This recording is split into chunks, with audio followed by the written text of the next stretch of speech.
최근 K-팝과 한류 열풍이 영국에서도 강하게 영향을 미치면서 한국어 교육이 급속도로 확산되고 있습니다. 한국어는 정규 과목이 아님에도 불구하고 2022년에는 45개의 초중고교가 방과 후 수업으로 한국어를 가르쳤으며 2023년에는 이 숫자가 68개로 증가했습니다. 이는 학생들의 요구가 주요한 이유로 작용했으며 한국 문화에 대한 관심이 커지면서 생긴 현상으로 더 많은 학교에서 한국어 수업을 개설하고 있습니다. 불과 몇 년 전만 해도 영국에서 한국어를 배우는 것이 상상할 수 없었던 일이었으나 현재는 그 인기가 지속적으로 증가하는 추세입니다. 이러한 흐름은 한국어뿐만 아니라 한류 전반에 대한 관심을 반영한 결과로 영국 교육계에서도 긍정적인 반응을 얻고 있습니다. 오늘은 영국에서 한국이 어떤 영향을 끼치고 있는지 한번 들어보겠습니다. 안녕하세요. 저는 크리스틴입니다. 현재 영국 케임브리지 대학에서 경영학을 공부하고 있는 학생이에요. 아직 한국학 강좌는 한국학 석박사 과정까지만 있어서 나중에 한국 기업에 취직하거나 대학에 남아 한국학 전공을 하고 싶다는 생각도 하고 있어요. 제가 이렇게 한국 문화에 깊이 빠져들게 된 건 사실 고등학생 때 블랙핑크를 좋아하게 되면서부터였어요. 오늘은 뜻하지 않게 덕통사고를 당한 뒤 거기서 머물지 않고 한국 문화 자체의 매력을 느끼게 된 이야기를 여러분과 나누고 싶어요. 방금도 말했다시피 처음엔 단순히 음악이 좋았어요. 친구들이랑 같이 블랙핑크의 뮤직비디오를 보다가 그 매력에 빠지게 된 건데요. 그때부터 블랙핑크의 노래를 따라 부르고 춤도 연습하면서 자연스럽게 한국어에 관심을 갖게 됐죠. 블랙핑크의 뚜두뚜두나 킬 디스 러브 같은 곡들을 반복해서 들으면서 가사를 따라 부르기 시작했는데 처음엔 발음이 어려웠지만 가사 하나하나를 멈춰가며 듣고 정확히 따라하려고 노력했어요.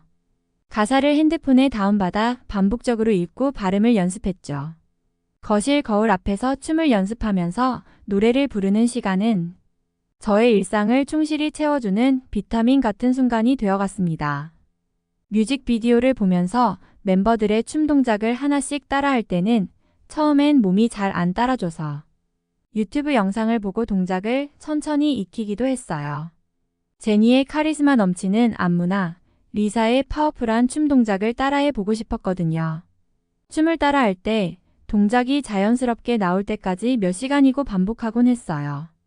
친구들과 모여서 같이 춤 연습을 할 때도 있었는데 그때는 정말 즐거웠어요.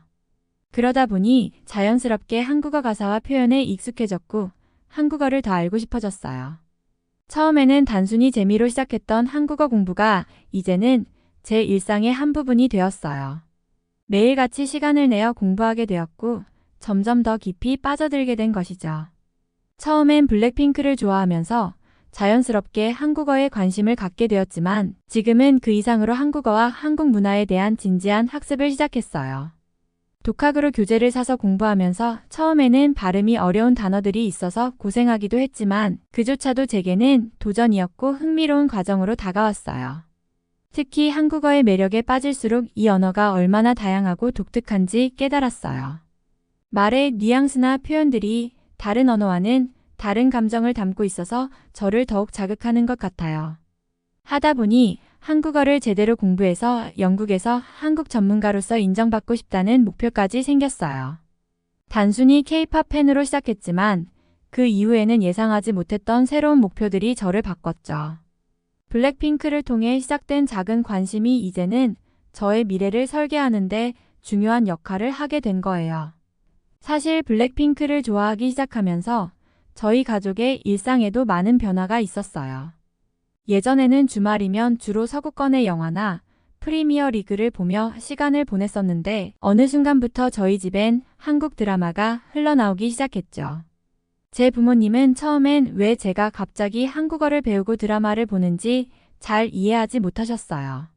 하지만 저의 열정을 보면서 조금씩 저를 응원해 주시게 되었어요. 물론 취미로서 인정해 주신 것이었죠. 어쨌든 대학교 입학 때까지도 취미로만 여겼으니 가족과는 마찰이 없었어요. 오히려 한국 문화를 취미로 공유하면서 서로 대화가 많아졌죠. 특히 기억에 남는 건 제가 직접 한국 음식을 만들어 가족에게 대접했던 순간이에요. 처음으로 만든 음식은 불고기였는데요. 유튜브 레시피를 참고해서 열심히 따라했답니다. 결과는 대성공이었어요. 가족들이 너무 맛있다고 칭찬해 주셨고, 그 이후로 저는 김치찌개, 비빔밥 같은 다른 음식도 도전하게 되었죠. 그렇게 가족과 함께 한국 문화를 체험하는 시간은 우리 가족을 더 가깝게 만들어 주었어요. 한국어를 배우면서 한국 드라마와 K-팝을 보는 재미도 커졌어요. 완전하지는 않지만 그래도 자막 없이 드라마를 대충이라도 이해할 수 있었을 때 그 성취감은 정말 잊을 수 없어요. 그러다 보니 K-팝을 좋아하는 친구들보다 더 깊게 관심을 가지려는 욕심이 생기더라고요. 동기가 있으니 한국의 역사, 문화, 철학에 대한 관심으로 자연스럽게 이어졌던 거죠. 저는 한국의 전통과 현대가 어우러진 모습의 매력을 느꼈고 그 모든 것을 더 깊이 배우고 싶다는 생각이 들었어요. 기회가 닿는다면 직접 한국 생활을 해보고 싶고 한국학 공부를 해보고 싶었어요. 하지만 진로를 정하는 과정이 순탄하지만은 않았죠. 처음에 제가 춤을 추고 블랙핑크의 공연 영상을 보면서 K-팝 댄스 커버 영상을 찍는 걸 봤을 때 부모님은 딸이 좋아하는 것을 하니 그저 흐뭇하게 보고만 계셨어요. 나쁜 짓을 하는 것도 아니니까 그냥 즐기도록 내버려 두자는 마음이셨던 것 같아요. 취미로서는 크게 개의치 않으셨죠. 그런데 제가 이걸 진로로 삼고 나아가 한국을 더 알아가고 싶다고 이야기하자 상황이 달라졌어요. 제가 진지하게 교환학생으로 한국에 가고 싶다는 계획을 말씀드리니 부모님도 그때부터 불안해하셨죠. 두 분 다 반대하셨어요. 아빠도 그렇고 엄마는 특히 예민하게 반응하셨죠. 한국보다는 미국이 더 좋지 않겠냐며 미국은 아주 큰 나라니까 더 많은 기회가 있다고 계속해서 권유하셨어요. 엄마는 저와 대화를 나눌 때마다 영국이나 미국에서 글로벌 기업에 취직해서 커리어를 쌓길 바라셨죠. 제가 서구적인 엘리트 코스를 밟아 안정적인 커리어를 쌓기를 원하셨던 거예요. 예를 들어 글로벌 컨설팅 회사나 투자은행 같은 곳에서 일하게 되기를 바라신 거죠. 맥킨지, 골드만삭스 같은 회사에서 말이에요. 여기서 경영 경험을 쌓고 경쟁력을 쌓기를 바라셨죠. 그 후에는 더 높은 자리로 승진하길 바라시는 거고요. 글로벌 기업에서 중요한 프로젝트를 맡고 그러면 고위 임원으로 성공할 테니까요. 부모님이 원하는 안정적인 성공이라는 건 결국 이런 거였죠. 부모님의 기대를 저 역시 잘 알고 있었지만 제 안에서 한국 문화에 대한 열정이 점점 더 커져가는 것을 막을 수 없었어요.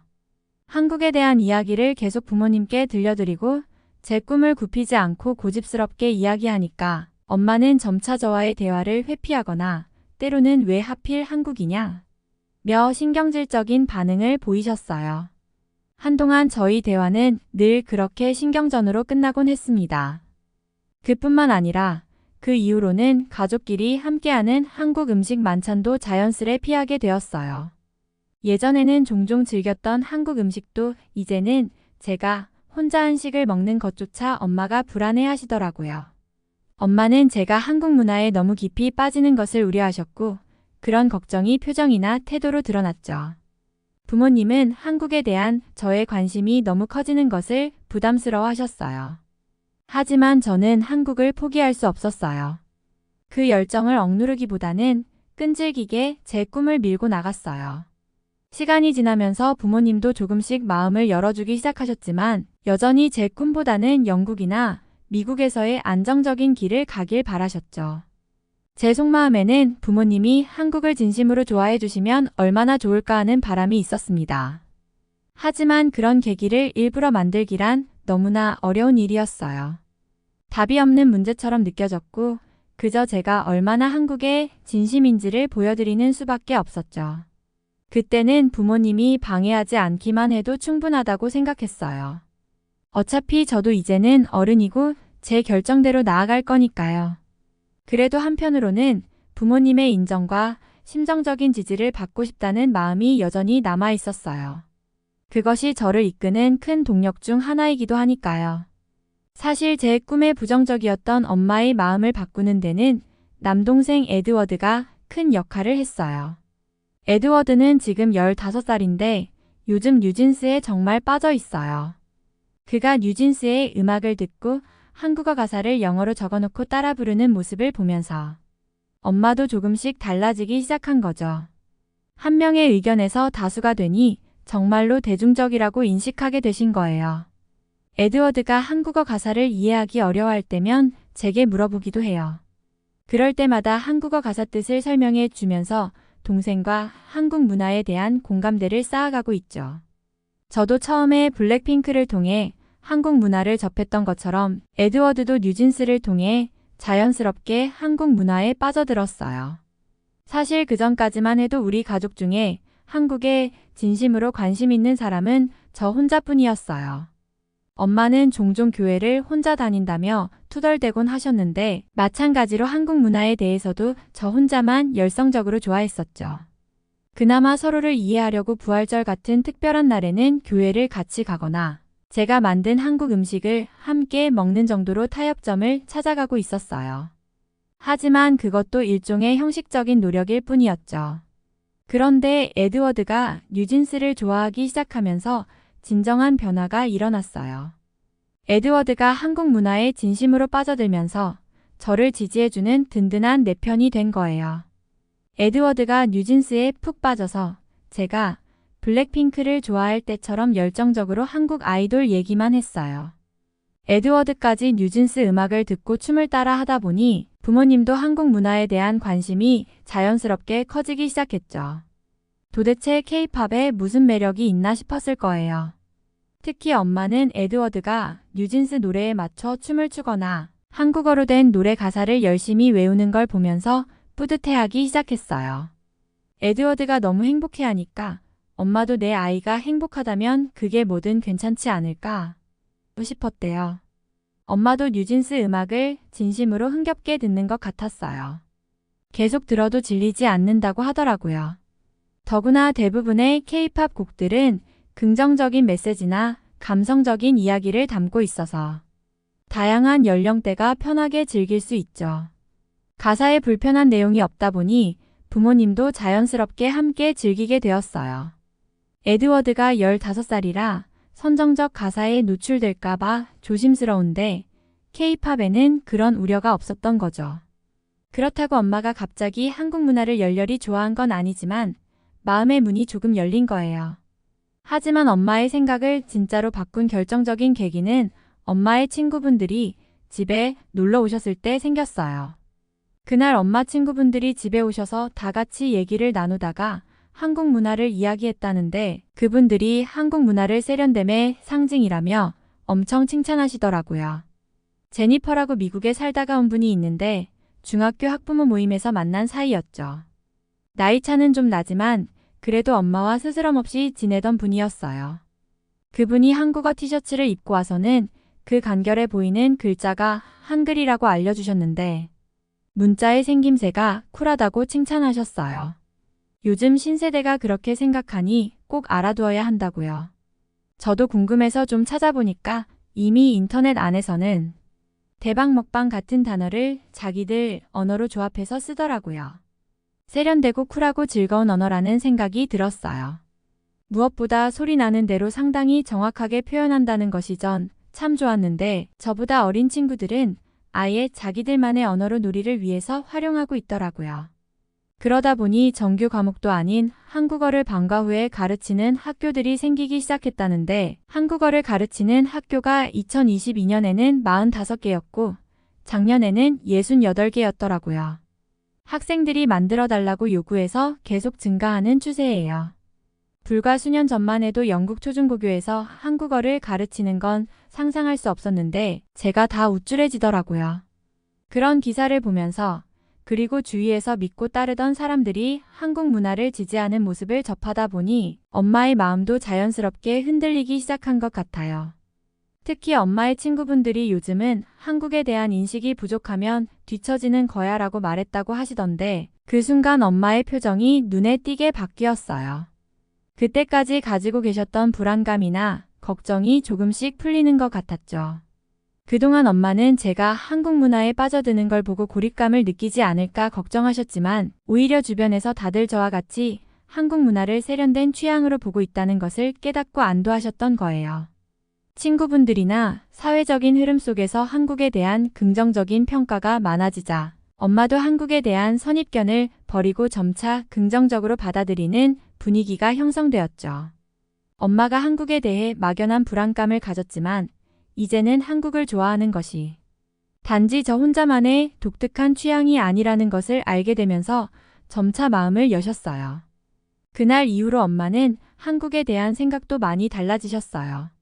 이제는 한국 문화를 세련되고 트렌디한 것으로 보시기 시작했고 제 꿈을 더 이상 막지 않으셨어요. 직접 한국에 대해 알아보기도 하셨죠. 엄마도 뭘 한번 팠다 하면 체계적으로 정리될 때까지 끝까지 파는 스타일이거든요. 아마 저랑 에드워드도 그런 마니아적 습성을 닮았나 봐요. 아빠는 일에 지치면 가벼운 여행거리나 축구를 즐기지만 엄마는 뜬금없는 분야에 꽂힐 때가 있었죠. 지점토 인형 만들기라든지 수공예 같은 것이 그래요. 그리고 이제는 K-팝, 더 나아가 한국 문화에 관심을 두게 된 거죠. 저랑 에드워드가 발단이 되었다고 해야죠. 혹시 작곡가 김영석을 아시나요? 엄마는 우연히 옥스퍼드에서 한국어 교육을 위해 김영석 작곡가가 1,400여 곡의 사용을 허가했다는 기사를 읽으셨대요. 그 기사를 보고 나서 엄마는 김영석의 곡들을 무작정 들어보셨다고 해요. 기사를 통해 알게 된 김영석이라는 이름이 신기했는지 호기심에 몇 곡을 들어봤다고 했죠. 그리고는 결국 몇몇 곡은 음원으로 구매하셨다고 하더라고요. 그 이야기를 듣고 살짝 웃음이 나왔어요. 생각해보면 영국에 사는 중년 아줌마가 한국의 90년대에 인기 있던 작곡가의 곡을 듣고 심지어 그것을 구매하게 될 거라고 누가 상상이나 했겠어요. 김영석은 한국에서 오랫동안 사랑받아온 작곡가지만 영국의 중년 아줌마가 이렇게 자연스럽게 그의 음악에 관심을 갖게 될 줄은 몰랐어요. 엄마가 한국 음악에 조금씩 더 마음을 열고 있는 모습을 보니 저로서도 너무 기쁘고 뿌듯했죠. 그리고 그게 시작이었어요. 이번에는 아마존에서 부커상 후보작이었던 고래라는 소설을 무작정 주문하셨더라고요. 한국어와 영어 버전 모두를요. 그러고는 내게 어떻게 읽는 것이냐고 묻기도 하면서 재밌게 읽으셨어요. 물론 영어에 의지해서 읽으셨지만 두 가지가 마음에 남았다고 하더라고요. 우선은 한글이 정갈한 모양새라서 꼭 가치관이 바른 학생 같다는 느낌이 들었다고 하더라고요. 그래서 인터넷을 검색해보니 세종대왕이라는 왕이 문자를 창제했다면서 그건 마치 엘리자베스 여왕이 영어를 직접 만들었다고 하는 놀라운 사건이라고 말해주더라고요. 물론 엘리자베스 여왕은 영어를 만들지는 못했죠. 세계에서 직접 창제 연도를 기록하고 애민 정신까지 표현하면서 왕이 백성을 위해 문자를 창제한 것은 독보적인 사건이니까요. 그래서 문맹 퇴치의 업적을 기리는 유네스코 세종대왕 문해상도 있는 거겠죠. 세계 언어학자들이 모여서 한글을 세계 공용 문자로 해야 한다고 주장한다니 말 다했죠. 엄마도 제가 덧붙이는 설명을 듣고는 가슴 벅차하는 것 같았어요. 역사를 좋아하는 엄마의 취향을 저격한 거죠. 고래의 내용이 한국의 현대사를 우화적으로 표현했다는 정보를 어디에서 들었는지 그걸 보고는 한국사를 좀 공부해보고 싶다는 말도 하시더라고요. 그렇게 엄마는 서서히 한국이라는 나라에 진심으로 관심을 지니게 되셨어요. 처음에는 자식들이 너무 좋아해서 지나친 것이 아닐까 걱정하던 모습은 온데간데 없었죠. 오히려 저희가 말리고 싶을 정도로 공부를 하세요. 한글도 에드워드와 함께 쓰고 읽는 연습을 하시고요. 에드워드가 학교 동아리 친구들과 함께 교포 출신 한국어 강사에게 배운다고 했거든요. 저도 주말에 집에 들르게 되면 한국어를 세지서 공부하곤 한답니다. 이제 엄마는 저를 진심으로 응원해주고 있어요. 한국어 공부도 기쁘게 지지해주시고 제가 한국 문화를 연구하겠다는 꿈도 인정해주시는 거죠. 예전에는 한국에 대한 관심이 제 인생을 망칠까봐 걱정하시던 분이 이제는 내가 행복하다면 그게 가장 중요하다고 말씀해 주시는 거예요. 처음에는 한국을 깊이 파고드는 것이 제 진로에 어떤 도움이 될지 확신이 없었지만 시간이 지나면서 한국을 공부하는 것이 딸의 미래를 책임질 수 있겠다는 생각이 들더래요. 제가 진정으로 좋아하고 가치 있는 일을 찾아나가는 것을 지켜보면서 엄마도 조금씩 마음을 여신 거죠. 글로벌 CEO가 아니더라도 자신이 좋아하는 일을 하면서 의미 있는 성과를 얻을 수 있다는 것을 깨달으신 거예요.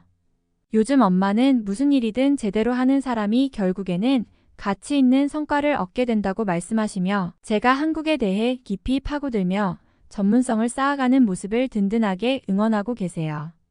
아빠는 엄마가 설득하면 대체로 들어주는 편이라 사실 난공불락의 성은 엄마였어요. 한 번 안 된다고 하면 고집을 잘 꺾지 않으시는 편이거든요. 아빠는 자신의 성공적인 길을 따라오길 바라시긴 했지만 제가 좋아하니 인정해주세요. 이제는 가족 모두가 저의 꿈을 응원해주고 특히 엄마가 제 꿈을 받아들여 주시니까 이제는 정말 든든하고 감사한 마음뿐이에요. 엄마가 저를 이해해주시고 저와 에드워드가 한국 문화를 좋아하는 모습을 응원해줘서 정말 행복해요. 교환학생으로 한국에 가면 가족들이 모두 한국에 놀러 온다고 했어요. 그때를 손꼽아 기다리고 있죠. 넷플릭스로 짜장면, 랩소디나 반찬의 나라 같은 프로그램을 보면서 한국에 가면 먹고 싶은 목록을 짜고 있어요. 그때 한국에 대해 좋은 추억을 함께할 생각을 하니 벌써부터 설레네요. 이상으로 영국에서 온 K-팝 여대생 팬의 사연이었습니다. 그녀의 열정적인 한국 사랑에 대해서 여러분들은 어떤 생각을 가지고 계시나요? 여러분들의 생각과 그녀의 미래를 향해서 응원의 댓글을 남겨주세요. 사연 재미있게 들으셨다면 구독과 좋아요, 알림 설정까지 부탁드리고요. 다음에 더 감동적인 사연으로 찾아오겠습니다. 끝까지 들어주신 분들 모두 감사드립니다.